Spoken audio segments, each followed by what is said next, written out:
28 अगस्त को रक्षाबंधन का त्यौहार सभी बहनों को सीहोर वाले भाई की ओर से बहुत बहुत बधाई हो।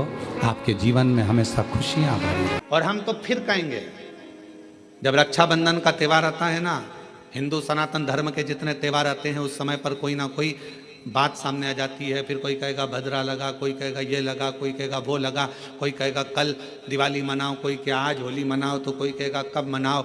आपका एक निवेदन करेंगे, सनातन हिंदू धर्म के त्योहारों को कई बार विभाजित करने का प्रयास किया जाता है, पर आपका जिस दिन दिल कर जाए और जिस दिन तुम्हारा मन दिल से भगवान शंकर की अविरल भक्ति की ओर जुड़ जाए, उस दिन श्री शिवाय नमस्तुभ्यम कहकर, ओम नमः शिवाय कहकर भगवान का नाम लेकर तुम कुछ भी काम करोगे वो सफलता ही देगा।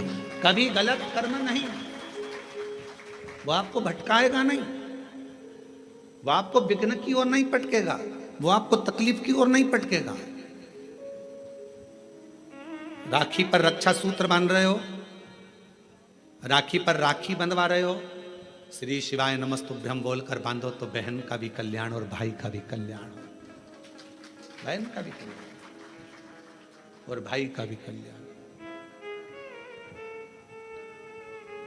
शिव नाम की आराधना से, भगवान शंकर के नाम आराधना से, शिव तत्व की आराधना से, और शिव नाम में कितना बल है। बहन ऋषिका को यह मालूम पड़ा कि मेरे भाई को श्राप लगाए।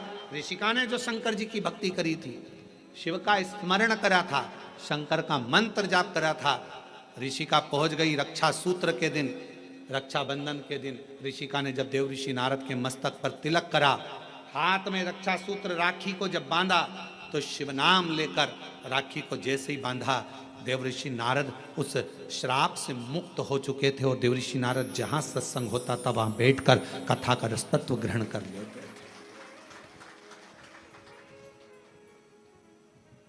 एक बहन के रक्षा सूत्र में, एक रक्षाबंधन के सूत्र में वो बल होता है, और उसमें शिव नाम की मूलता। आपसे निवेदन है, जब आप रक्षा सूत्र बांधे, राखी बांधे, तो राखी भी श्री शिवाय नमस्तुभ्यम, श्री शिवाय नमस्तुभ्यम, श्री शिवाय नमस्तुभ्यम, श्री शिवाय नमस्तुभ्यम। रक्षा सूत्र बांधा गया। आज रक्षाबंधन का त्यौहार,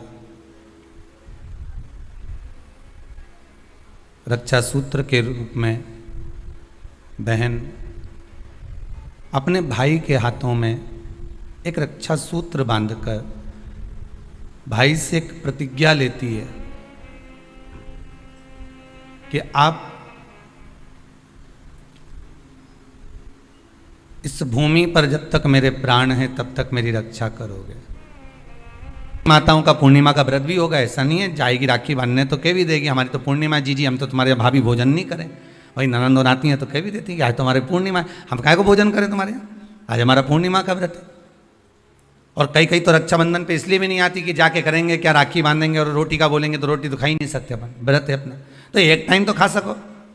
पूर्णिमा के व्रत का तो महत्व है, एक टाइम तो भोजन कर सकते हो।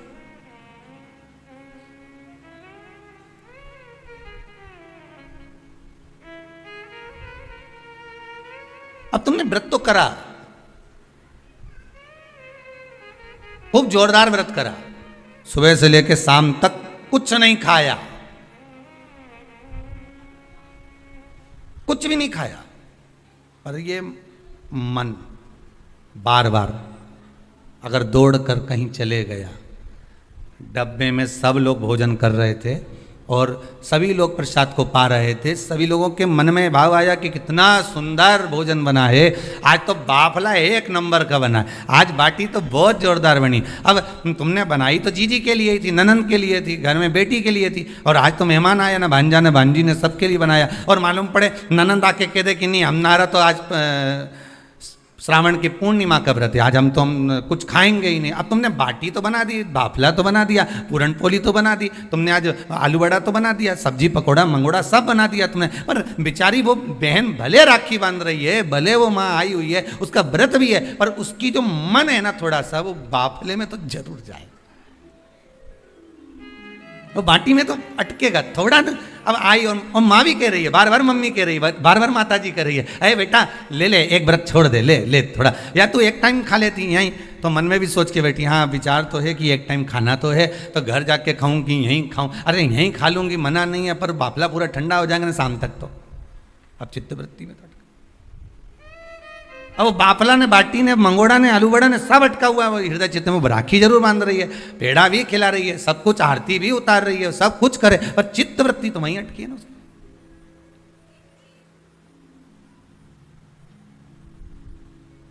इसलिए शायद लोग भजन में गाते हैं,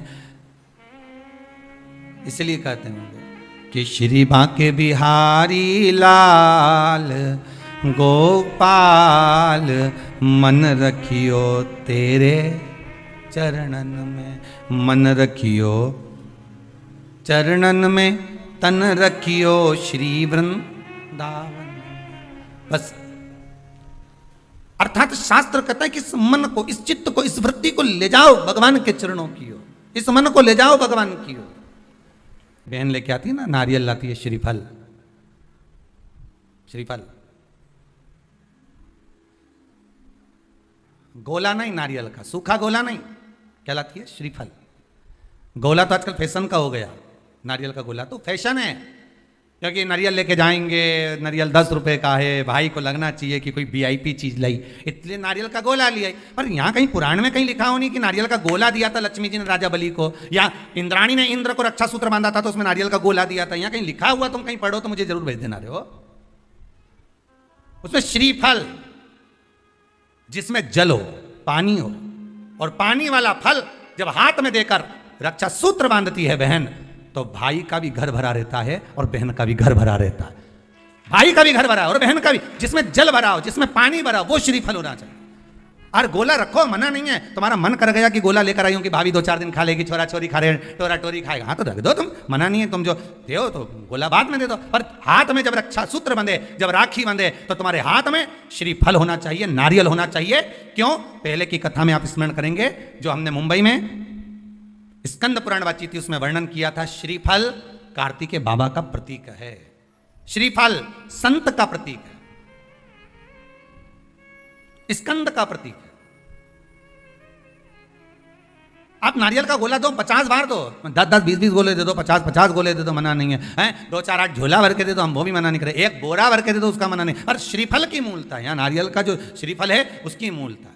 और कितनी सुंदर बात है, नारियल जो बहन भाई को देती है, श्रीफल हाथ भरा हुआ रखती है, भाई को बहन जब श्रीफल देती है तो भाई वही श्रीफल अपनी बहन को कुछ दक्षिणा अर्थात कुछ रुपया रखकर, कुछ भेंट रखकर, कुछ स्वरूप रखकर, जब बहन इतनी दूर से आई वही श्रीफल भाई फिर बहन को दे देता है, ये ले तू ले जा,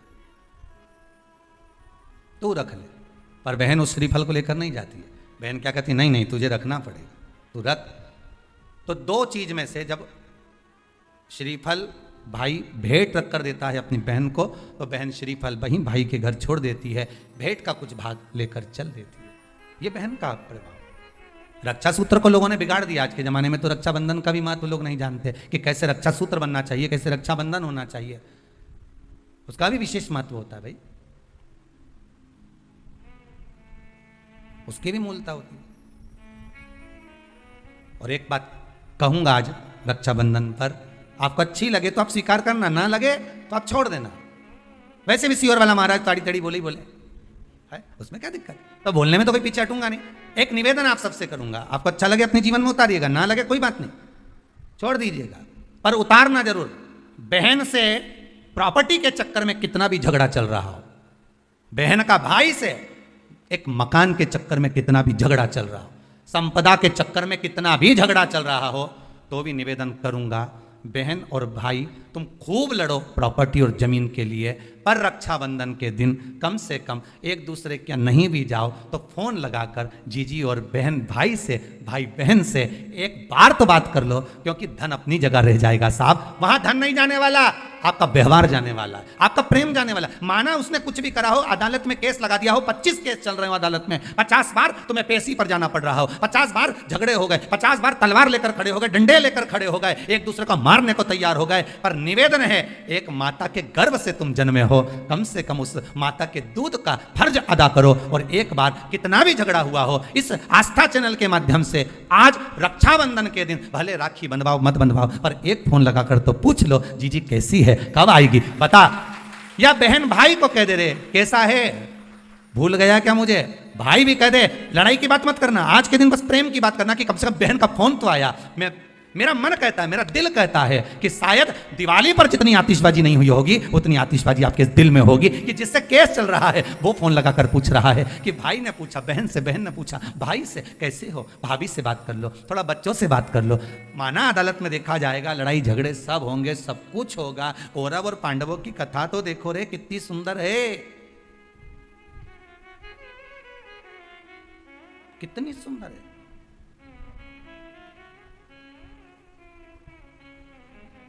पांडवों की बहन सुभद्रा राखी बांधने कौरवों को जाती है, कौरवों की बहन राखी बांधने के लिए पांडवों को जाती है। जरा विचार करिए, क्या युद्ध के मैदान में लड़े नहीं, क्या युद्ध के मैदान में मरे नहीं, युद्ध अपनी जगह पर है, लड़ाई अपनी जगह पर है, पर एक त्योहार की त्योहार कम से कम आज बूढ़ी सी बूढ़ी भी माँ होती है ना, तो रक्षाबंधन पर तो उसको भी मायके की याद आती है। सब क्यों नहीं जाती वो, क्योंकि ये घर कौन देखे, बहुवन सब चली गई तो उसको तो देखना है ना। बूढ़ी से बूढ़ी भी माँ हो ना, तो उसको भी याद आती है मायके की। वो बहू से कह देती है ले लिफाफे में थोड़ी सी 2 राखी रख दे और हमारा दोनों भाइयों के लिए कोरियर कर दे। 5 दिन 8 दिन पहले से कह रही है भेज दी क्या बेटा, भेज दी क्या बेटा, हाँ मम्मी भेज दी है। वो पहुँच जाए, उसमें एक पत्र लिख के डाल दे कि बंधवा लेना, हो थारी बुआ ने भेजी है, बंधवा लेना, तेरी बहन ने भेजी है।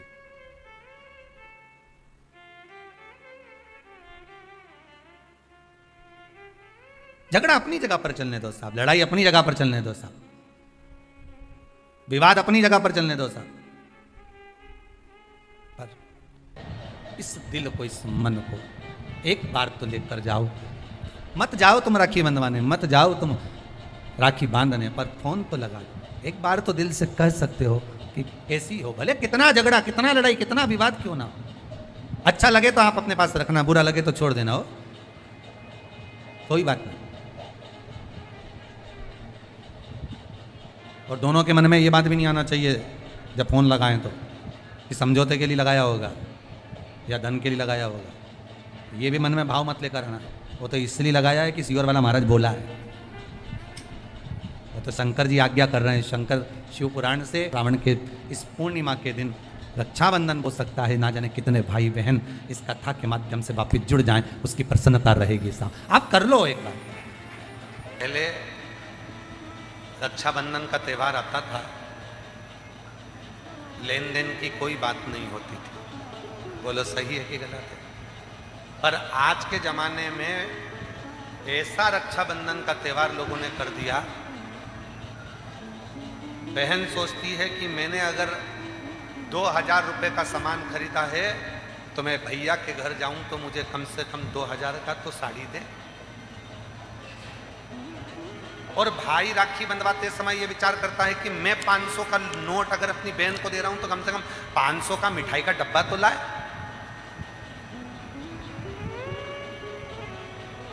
बोलो बोलो सही है कि गलत। मतलब आज के जमाने में जो संबंध हैं वो केवल लेन देन के रह गए हैं, उसमें प्रेम नहीं रहा, प्रेम नहीं।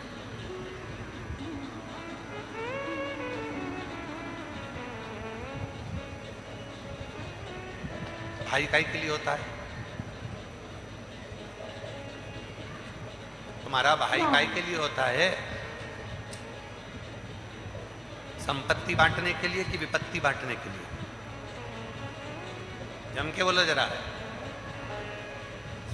भाई होता है तुम्हारी विपत्ति को बांटने के लिए, पर आज का जितना भी संबंध है वो केवल एक संबंध है कि कब माता पिता जाएं और हम संपत्ति बांटें, विपत्ति बांटने वाला कोई नहीं होता, संपत्ति बांटने वाले ढेर हो जाते हैं। कहीं से फोन आएगा, ये मेरा भी हक है, फिर किसी का आएगा, ये मेरा भी हक है। संपत्ति बांटने वाले ढेरों होंगे, पर विपत्ति बांटने वाला कोई नहीं होगा। जब विपत्ति बांटने वाला कोई नहीं होगा, तब उस जगह पर केवल एक देव अधिदेव महादेव और एक लोटा तेल ही सामने खड़ा।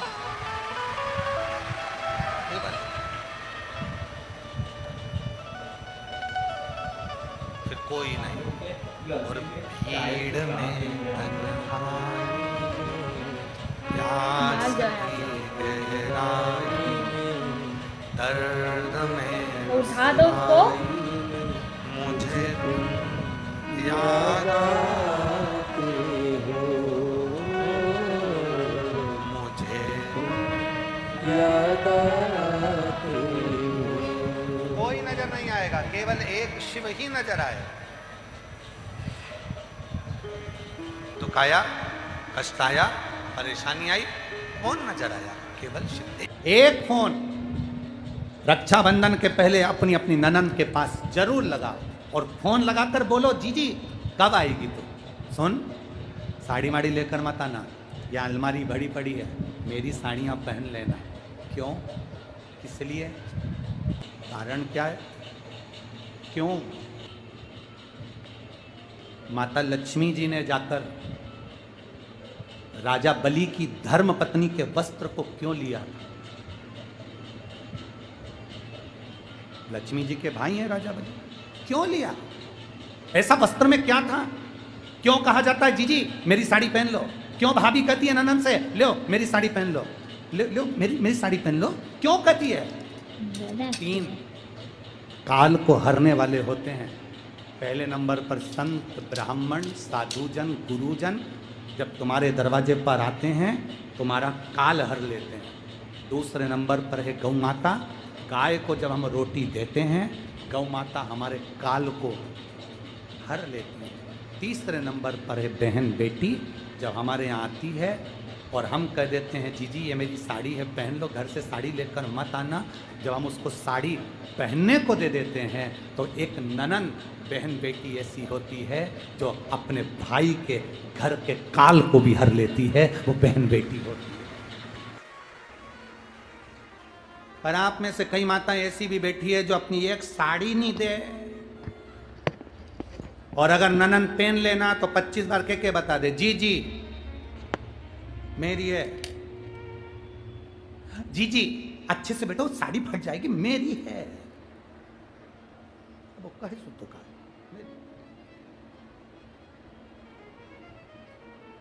करो तैयारी राजगढ़ वालों, अपने अपनी नंदों को, अपनी अपनी बहन बेटी को रक्षाबंधन से पहले एक फोन लगाकर कहना जीजी तेरी याद आ रही है, आजा जरा जल्दी आना, 2 दिन पहले आना, अपने बच्चों को लेकर आना और हमारे घर का भंडार भर कर जाना। तेरे आने से हमारा भंडार भरा है, तेरे आने से हमारा भंडार। वाह, कितना भी झगड़ा हो, भले बोलचाल नहीं हो, तुम्हारी लड़ाई हो रही हो, झगड़ा हो रहा हो, तो भी मेरा निवेदन है एक बार अपनी नंदों को फोन जरूर लगाना, एक बार जरूर कहना। क्या विचार है रे राजगढ़ वालों?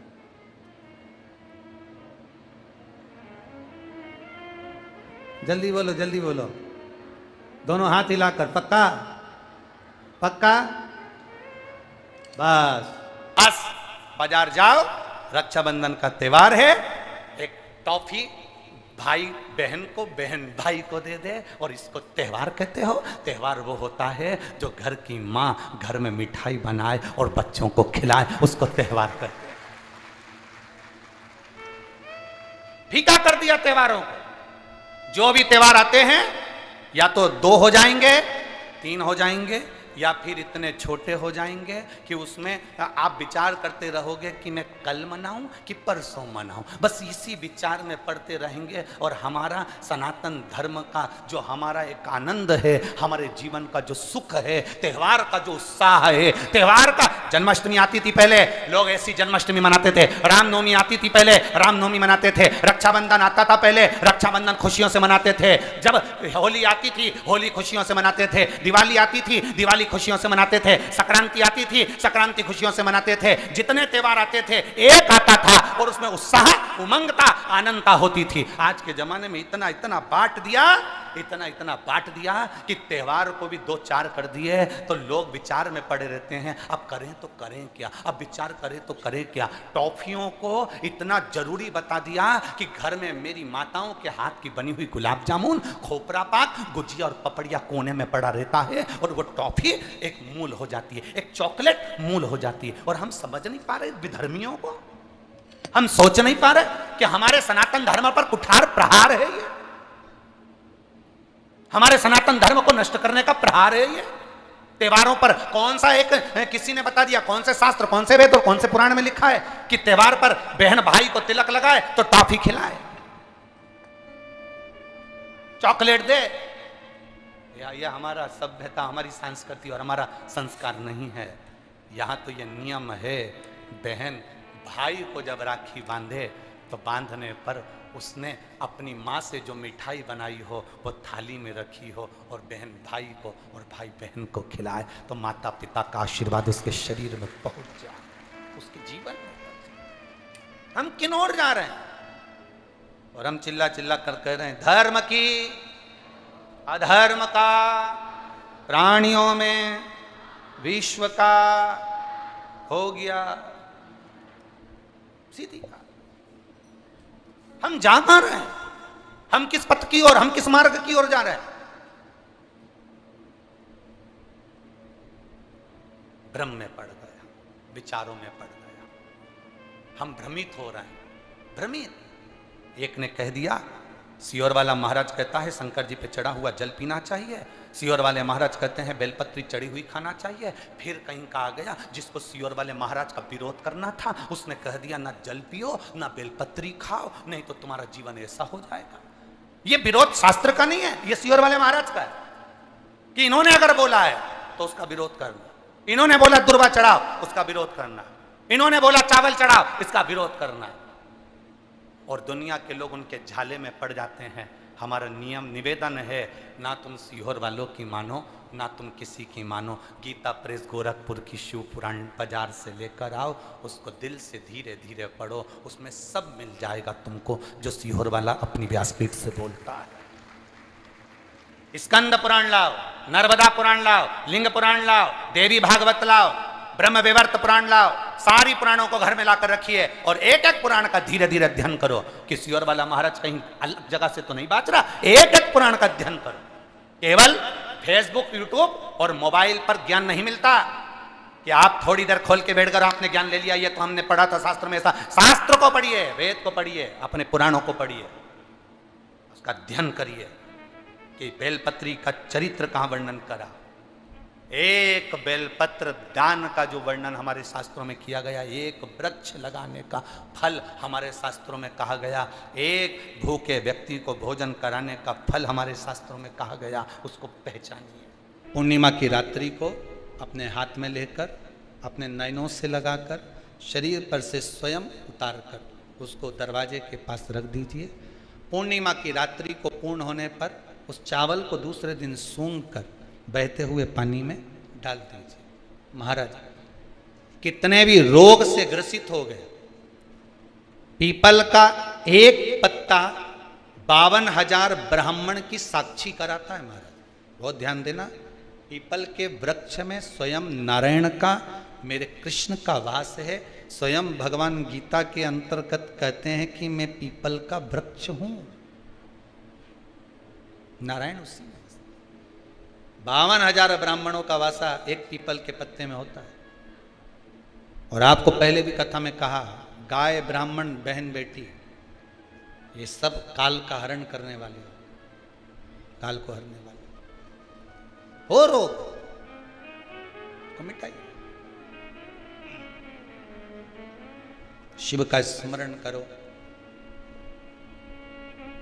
पूर्णिमा के दिन चावल का एक आखा दाना, आखा दाना जानते हो, पूरा खंडित चावल नहीं, कितना चावल, एक दाना चावल का शंकर भगवान के शिवलिंग पर समर्पित करिए। एक बेलपत्र जिसका डंडी का मुख अपनी ओर हो, जहाँ से चावल चढ़ाया है उस चावल के ऊपर अपनी कामना कर कर रख दीजिए और चंद्रमौली भगवान का स्मरण करिए। कौन से भगवान? शंकर भगवान का सर्वश्रेष्ठ सुंदर नाम है चंद्रमौली। चंद्रमौली भगवान का स्मरण करिए, अपनी कामना कर कर बेलपत्र समर्पित कर कर शिव जी पर एक लोटा पानी, एक जल पात्र समर्पित करो, कलश से जल चढ़ा दीजिए, नैनों में वो जल लगाकर अपनी कामना कर कर वापिस घर को आइए। अगली पूर्णिमा आएगी, जो कामना करी है मेरा चंद्रमौली भोलेनाथ उसे पूर्ण कर ही देगा। मेरे शिव महापुराण की कथा में ऐसा कहीं नहीं लिखा कि तुम अपना घर छोड़कर किसी नदी के तट पर जाकर बैठकर तप करो। शिव महापुराण में यह भी नहीं लिखा कि तुम अपना घर छोड़ दो। शिव महापुराण में यह भी नहीं लिखा कि तुम अपना परिवार छोड़ दो। शिव महापुराण में यह भी नहीं लिखा कि तुम अपना घर परिवार कुटुंब कबीला छोड़कर संत बन जाओ, साधु बन जाओ, सन्यासी बन जाओ। शिव महापुराण में यह भी नहीं लिखा, क्योंकि भगवान शंकर सीख देते हैं, मैं सुख हो चाहे दुख हो अपनी पत्नी को नहीं छोड़ता, अपने बच्चों को नहीं छोड़ता, अपने परिवार को नहीं छोड़ता और अपने गांव को नहीं छोड़ता। तो तुम थोड़ा सा दुख आता है और तुम इतने निराश हो जाते हो, इतने निराश। अभी एक इंदौर की घटना देखी, उसमें पति पत्नी का झगड़ा हुआ और पति पत्नी का झगड़ा हुआ और पत्नी को मार दिया, पत्नी मर गई, बच्चे मर गए। फिर एक घटना देखी कहीं उत्तर प्रदेश की कि आपस में झगड़ा हुआ और पति पत्नी आपस में बच्चों को मार के खुद मर गए। कहाँ है? शिव महापुराण में कहीं नहीं लिखा कि तुम संत बन जाओ। शिव महापुराण में कहीं नहीं लिखा कि तुम साधु बन जाओ। शिव महापुराण में कहीं नहीं लिखा कि तुम तपस्वी बन जाओ। शिव महापुराण में इतना लिखा है, साधु बनना सरल है, सन्यासी बनना सरल है, तपस्वी बनना सरल है, नदी के घाट पर बैठकर तप करना सरल है, पर घर में रहकर परिवार का भरण पोषण करना कठिन है और एक अच्छा गृहस्थी बनना कठिन है। शिव पुराण कहती है, शंकर जी की कथा कहती है, शिव जी कहते हैं मैं अपनी पत्नी के साथ रहता हूं। कोई देवता, भगवान नारायण की मूर्ति का दर्शन करिए, भगवान विष्णु की मूर्ति का दर्शन करिए, भगवान विष्णु के पास में लक्ष्मी जी मिलेंगी। बोलो सही है कि गलत है? जम के तो बोलो। सीताराम जी का दर्शन करिए, राम जी के पास में माता जानकी जी मिलेंगी। राधा कृष्ण का दर्शन करिए, कृष्ण जी के पास में राधा जी मिलेंगी। ब्रह्मा जी के पास ब्रह्माणी मिलेंगी। केवल 33 कोटि देवता में केवल एक देवाधिदेव महादेव से हैं जिनका शिवलिंग पृथ्वी पर होता है, जमीन पर होता है, और पार्वती जी का स्थान शिव जी के स्थान से ऊंचा होता है। उज्जैन महाकाल में जाकर दर्शन करो, शंकर जी नीचे, पार्वती जी ऊंची। सोमनाथ में दर्शन करो, सोमनाथ नीचे, पार्वती जी ऊंची। ओमकारेश्वर दर्शन करो, शंकर जी नीचे, पार्वती जी ऊंची। भीमा शंकर जाकर दर्शन करो, शिव जी नीचे, पार्वती जी ऊंची। केदारनाथ जाकर दर्शन करो, शिवलिंग नीचे, पार्वती जी ऊंची। 12 ज्योतिर्लिंग और जितने उपलिंग हैं उनका भी दर्शन करिए, शिव के मंदिर का दर्शन करिए। शंकर जी नीचे होंगे, पार्वती जी थोड़े से ऊंचे स्थान पर होंगी। क्यों? क्योंकि 33 कोटि देवता में केवल एक देवाधिदेव ऐसे हैं जो अपनी धर्म पत्नी को सम्मान देते हैं और कहते हैं कि इसको ऊंचा रखा जाए, इसको मान दिया जाए, सम्मान दिया जाए, इसको ऊंचा स्थान दिया जाए। केवल शिव समझाते हैं कि अपनी धर्म पत्नी को आप जितना मान दोगे, सम्मान दोगे, आदर दोगे, दुनिया उतना आपका आदर करेगी, उतना सम्मान करेगी। नहीं तो लोग कहेंगे ये अपनी लुगाई का सम्मान नहीं करे, पत्नी का सम्मान नहीं करे, भाई का सम्मान नहीं करे, बहन का सम्मान नहीं करे, कुटुंब का सम्मान नहीं करे, रिश्तों का सम्मान नहीं करे, तो कौन करे तुम्हारा? आदर दो, सम्मान करो। भाई है तुम्हारा, भले द्रोही हो गया, भले दुश्मन हो गया, भले लड़ाई हो गई। बहन है तुम्हारी, भले लड़ाई हो गई, भले दुश्मन हो गया, कितना भी अंटी हो जाए, कितनी भी दुश्मनी हो जाए तो भी। और जितनी मेरी जीजियां बैठी हैं, जितने मेरे जीजा बैठे हैं, जितनी मेरी बेटियां बैठी हैं, जितने मेरे बुजुर्ग माँ बाप बैठे हैं, जितने बेटे बैठे हैं, सबसे करबद्ध निवेदन है, रक्षाबंधन का त्योहार आ रहा है, तुम्हारे बहन भाई में कितना भी झगड़ा हो, तुम्हारी रिश्तेदारी में कितने भी झगड़ा हो, पर एक बार मेरा जितने जीजा बैठे हैं और जितने पुरुष कथा सुन रहे हैं और जितनी भाभियां कथा सुन रही हैं, सबसे निवेदन है, अपनी ननंद को भले कितना भी झगड़ा हो, एक बार फोन लगाकर बोलो, जीजी राखी पर आना है, राखी पर, जीजी राखी पर आना। अब कई लोग कहते हैं जी हमारी ननंद तो आती है, हम तो उसको साड़ी दिलाते हैं, हम उसको कपड़ा दिलाते हैं, उसके बच्चों को 100-100, 200, 500 का लिफाफा देते हैं, वो तो कुछ नहीं देके जाती। मत दे, मत दे।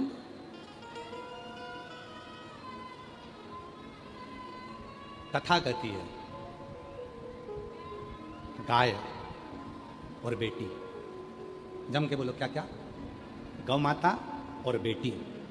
गाय जब तुम्हारे दरवाजे पर आती है तो तुम्हारे दुख हर कर जाती है, और बेटी भले तुम्हारे यहाँ आकर मायके में कुछ ना दे, फिर भी वो तुम्हारे पूरे दुख को हर कर लेकर चली जाती है। गाय और बेटी, ये दुख है। लगाना फोन, 28 तारीख की राखी है, अपनी अपनी ननंद को, तुम कितनी भी लड़ लियो भले ननंद से, कोई बात नहीं, झगड़ा हो गया ना, कोई बात नहीं। कितने दिन का झगड़ा रहेगा, कब तक रहेगा? जीवी तो तब तक, ऊपर जाके झगड़ोगे नहीं। ऊपर दिख जाए ये बिमला बोई है मेरी ननद, छोड़ूंगी नहीं इसको। एक तरफ नरक, एक तरफ स्वर्ग, बीच में खिड़की रहेगी, तुम वहीं से लड़ती रहना। लड़ खूब लड़ना, और अच्छा जूड़ा बांध बांध के लड़ना, देखो नहीं खूब देखो, लड़ो। कब तक लड़ोगे? जब तक हो पृथ्वी पे। कहा आग लगे बस्ती में अपन रहो,